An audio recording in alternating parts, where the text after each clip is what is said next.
Lockdown से पहले गीता के घर का नजारा कुछ ऐसा था कि रोहन ऑफिस जाता था और शिविन स्कूल। जिनके घर से जाने के बाद गीता काम खत्म करके बाकी समय आराम करती थी।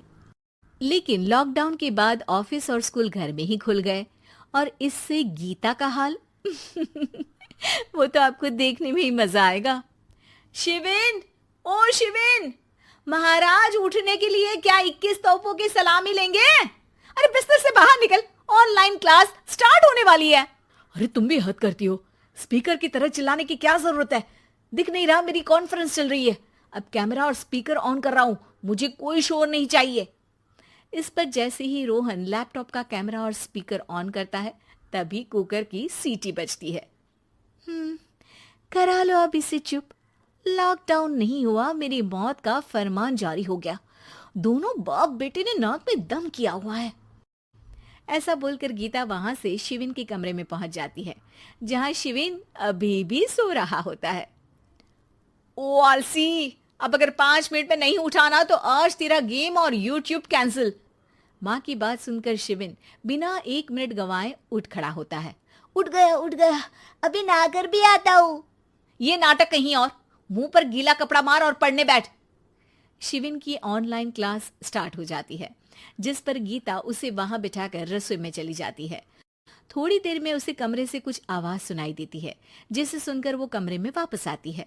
हाय राम, तुझे क्लास अटेंड करने के लिए बोला था, कैमरा ऑफ करके बिस्तर पर नाचने के लिए नहीं बोला था।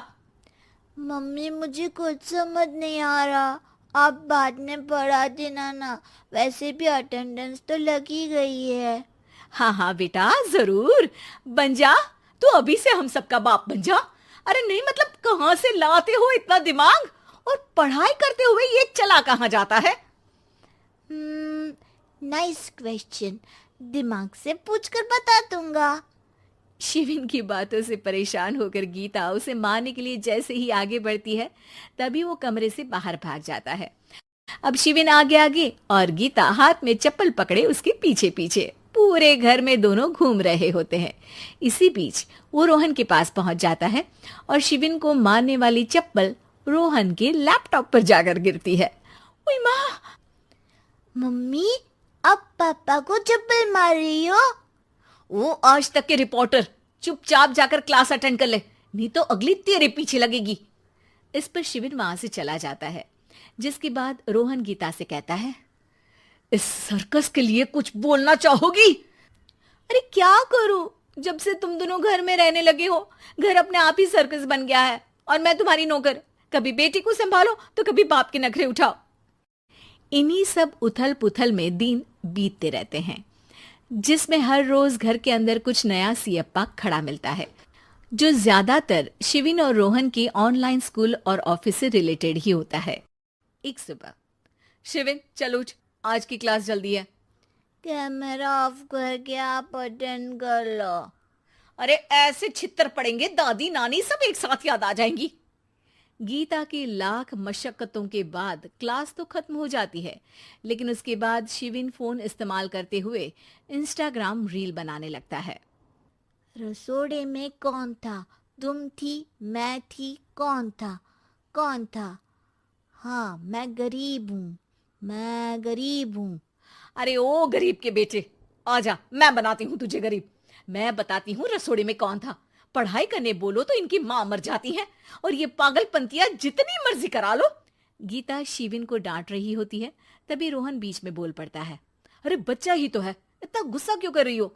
बेटे का साथ देने की इसी एक कोशिश में अब शिविन के साथ साथ रोहन भी गीता के गुस्से की सूली पर चढ़ जाता है।